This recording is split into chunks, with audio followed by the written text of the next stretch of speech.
Hello everyone and welcome to this edition of Product Drive. I'm really excited to address the topic we have today for you, which is how to use data to prioritize the projects that drive real growth. My name is Claudiu Murariu, and besides being the founder and CEO of InnerTrends, which is a solution designed to make it very easy for product people to analyze data, I'm also an ex-product manager turned data analyst. That means I understand both sides of the coin when it comes to decision making. And decision making is what we are going to address today. There are two ways that companies decide on what to build next. One way is without using data. And that way goes typically like this. Hey, I found this amazing idea. Customers are truly asking for it. I've heard some of them actually asking for this very specific thing. Our competition doesn't have it, so if we do it, it will be a competitive advantage. Everyone, let's do it.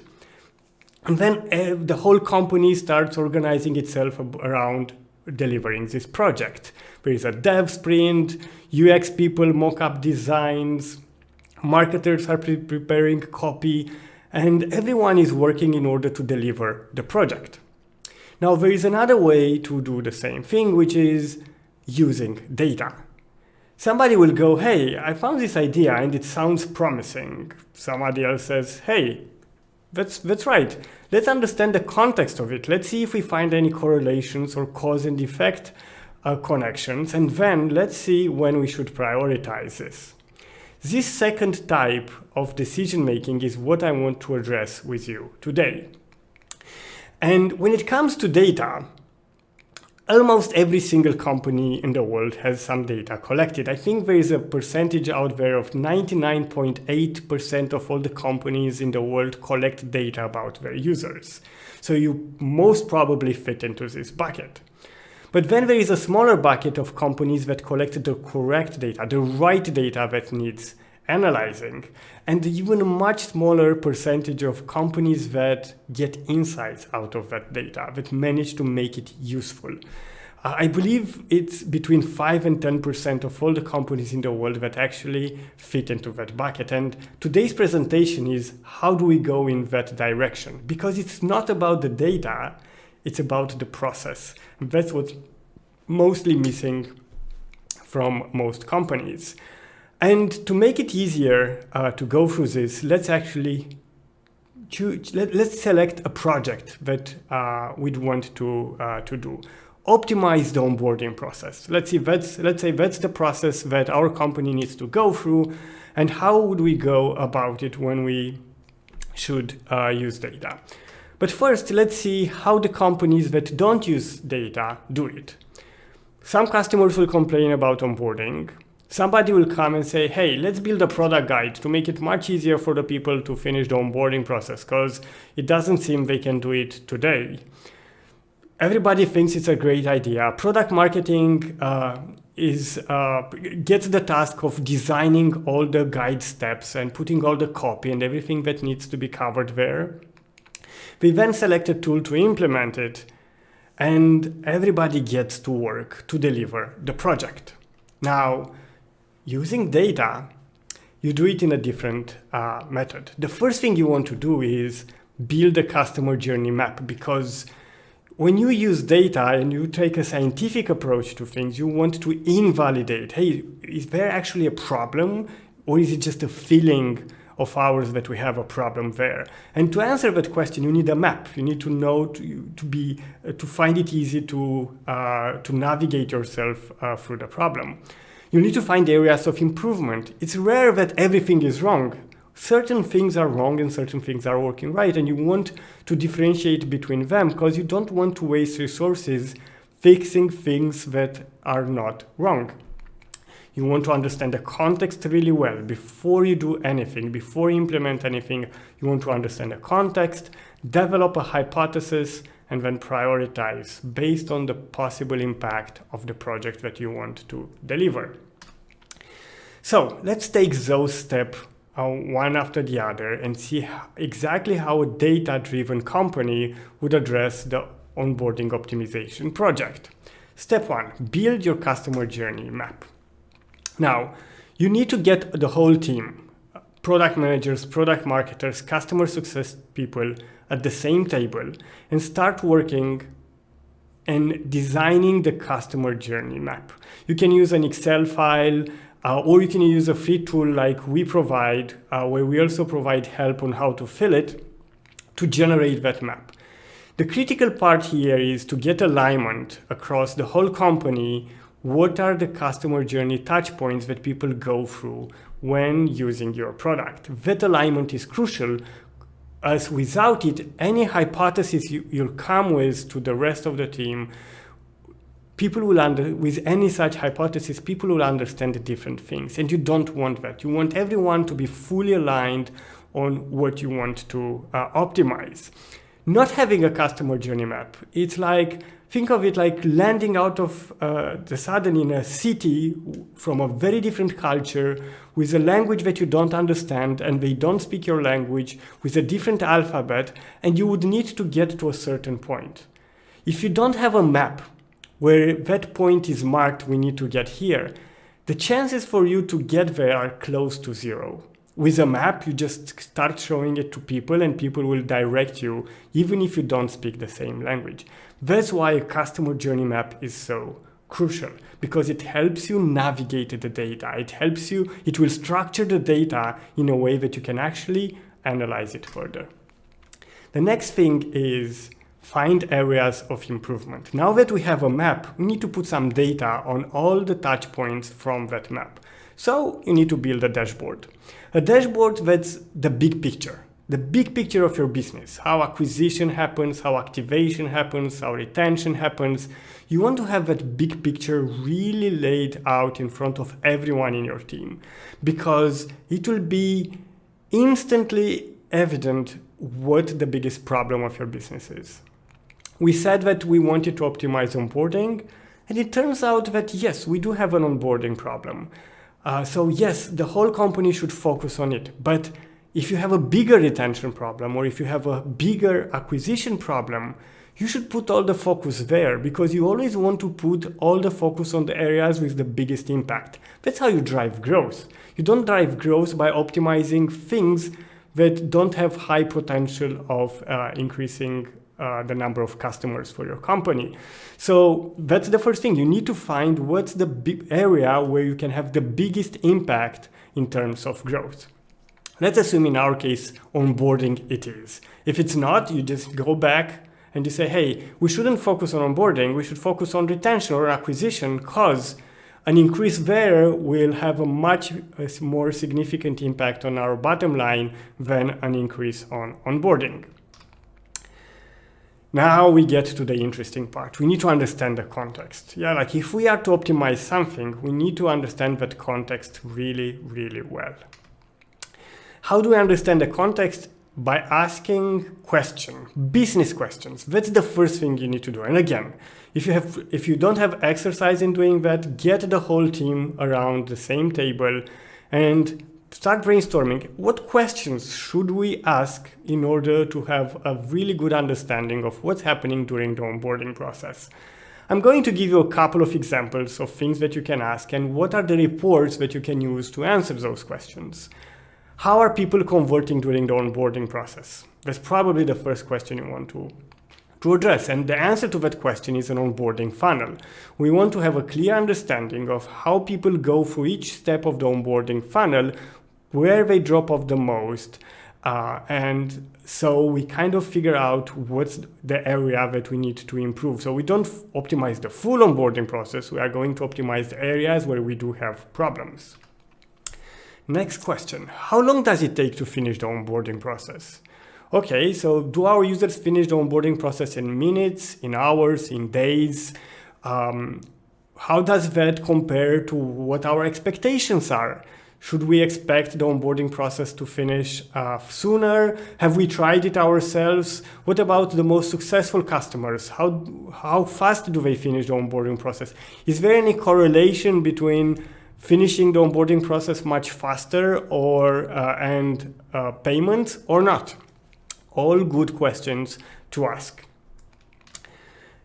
Okay, another question we could ask is, what is the influence of email on the onboarding process? This is a very good question, because there is some team that designed a lot of emails that are sent during the onboarding process. Do they actually have an impact?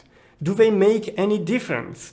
And you do that by comparing the number of people that open the emails and convert to the number of people that don't open the emails and convert. If the first group is bigger than the second, it means your emails have a positive impact. If there is no difference, it means there is no impact. So maybe we should go back to the drawing board, but you add more context. That's the whole idea. You need more context to have a better understanding of what's happening from all perspectives. Another great question is, do people talk to support during the onboarding process? And by talking to support, are they more likely to finish it? Again, great questions to understand the context. One of my favorite questions whenever I analyze the onboarding process is, what product sections in our product help people on board? So when I analyze that, I look at everything that happens between two onboarding steps. Let's say I'm losing a lot of users at the second step of the onboarding process. I want to understand really well what's happening there. Like, if I'm losing a lot of people there, do they just drop off automatically? Do they try different areas of our product? If they do certain things, are they more likely to drop off, or are they more likely to continue? Such a report will give us a very clear understanding of where should we intervene in order to have an impact. Like in the example here, we see that people that connect their CRM after adding subscribers to their list are more likely to test an email campaign. Oh, that's interesting. And it seems to have a significant number of people connecting their CRM. So probably that's an area that we can influence further, because it seems that if people do that, they are more likely to be successful. So just as you drive the context, ideas start popping into your head of what you could do. And all those ideas come from you analyzing the data, not from reading some articles on the internet or from seeing what your competition does. It comes actually from the data of your users. Now we have understood the context. We went with our team and everybody understood the context, but we need to go further. We need to go and sell this to the team, and we need to come with an action plan. And that's when you come up with a hypothesis. And usually I use a framework for that. What I'm going to present here is a stripped down version of that framework because of the time constraints and not having all the context of this example, and to make it much easier for you to understand. But usually a hypothesis, I always like to present it in half a page and in an email, if possible, and always have links inside it to the reports or to the analysis that support my hypothesis. And this is how I built it. I start with the status. Why? Why am I doing this analysis, or why am I coming up with this hypothesis? Our onboarding rate is 27%, below the 40% target, which could be industry benchmark, or the rate of the most successful segment, or something that we believe that we definitely should get there. And all the company knows that target, so they immediately recognize it. So that shows people how important is it to continue reading further. When we go into the context, we are losing most people at the first and second steps of the onboarding. Once they reach the third step, over 90% of them on board. So this makes it very clear to everyone that we should leave step 3 of the onboarding process alone. That works well, that's fine. We shouldn't build anything there. We shouldn't destroy what's there. What we want is to focus on the first and the second step. We go further. It usually takes 20 minutes to get from the second step to the third. We expect this process to take less than 10 minutes based on our testing. So we identified an area where we have different expectations from what's happening in the product. So there's clearly some friction we didn't expect. There is something happening there that we don't know. It doesn't work like it should. Again, you make it very clear for everyone that is reading this hypothesis that we should focus there. You prepare them for the final hypothesis that you are going to come up with. Priority. That's when you want to start selling. People that complete the first onboarding step are more qualified users. That's why we recommend prioritizing optimizations for the second step. When we started selling this, we said that we have a problem with the first step and the second step. And we need to choose one. We should focus on a project and deliver results on it until we get to the bottom of it. That's why we come here and say, hey, let's focus now for the second step, because people that get there are more likely to be qualified users. Once we fix that, we could go back to the first step and see if we can improve something there. But you always want to go with one project. You only change one variable, because when you work with multiple variables, you'll have a hard time to understand what impacted the changes. And it's very important to be in control of that, to have a clear understanding of that. And then we come with the hypothesis, which always should start with, we believe that. Yeah, that's a belief. We believe that building a product guide on the second step of the onboarding will give us the highest chances to onboard more users. Probably you can go in more details here, like I showed in the example before. By having that product guide focus to get more people to connect to the CRM, could be one way to address it. We expect an increase of at least 15% in the onboarding rate. You should always have a link here that explains why you came up with that number, because it will have an explanation. So like we saw that 60% of the people that got to the second step connect their CRM, they are more likely to be successful. If we put that step in front of everyone, we should increase it by at least, 20%, or you should come up with very clear numbers and why, so your colleagues can challenge you. It's very important for them to have the ability to challenge you, because that's where value comes out from. Last step is prioritize. Whenever you do an analysis, you won't come with a single hypothesis. You'll come up with multiple of them. But you should always focus on one and deliver on it. Because as I said, you should not work with multiple variables. So document all the hypotheses. That's very, very important. That's probably the number one mistake on all the companies that work so hard to be data-driven, but they don't see the results they would expect. So document all your hypotheses. Set a score for possible impact. So if we do this, like we can increase it by 15%, and that would be a score of 1. And if we do this, we could get an increase of 25%, and that could be a score of 3. And work through all your hypotheses and score them. So that's how you kind of decide what's the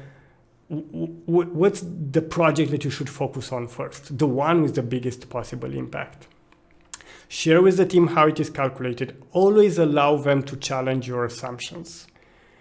That's where most value comes from. And at the beginning, it will be easy for them to challenge because you'll have no experience. But as time goes by, you'll get better and better through those challenges. And it will be so much easier for you to get things right.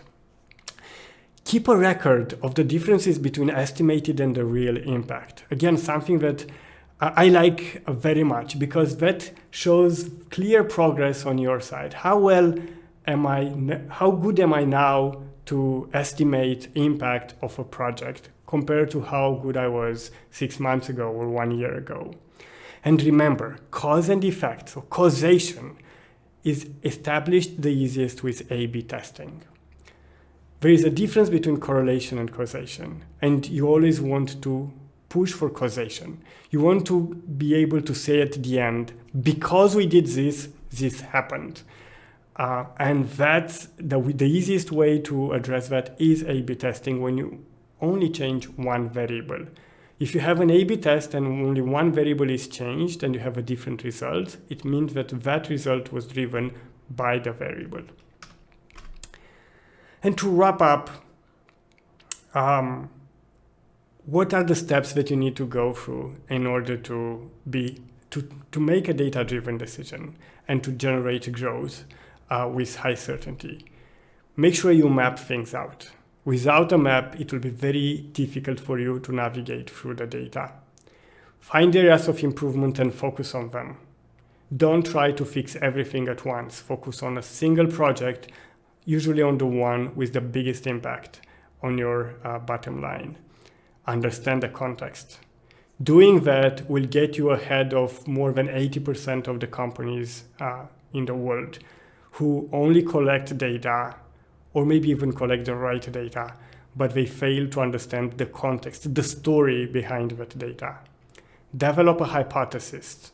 Make it as easy as possible. If it fits in an email, it will be very easy for your peers to understand and relate to it. And then prioritize based on, work with your team to prioritize and come up with a plan to create that prioritization. That's it. Doing these steps are going to take you much further than most of the companies in the world. They are not complex, but it's about the process. So yes, please go ahead. And if you have any questions, just give me a shout out over Twitter or LinkedIn, as I'd love to address these things. And I'll make sure to answer any questions you might have. Thank you very much. It was a pleasure to present here at Product Drive. And I hope this presentation was useful for you. Thank you.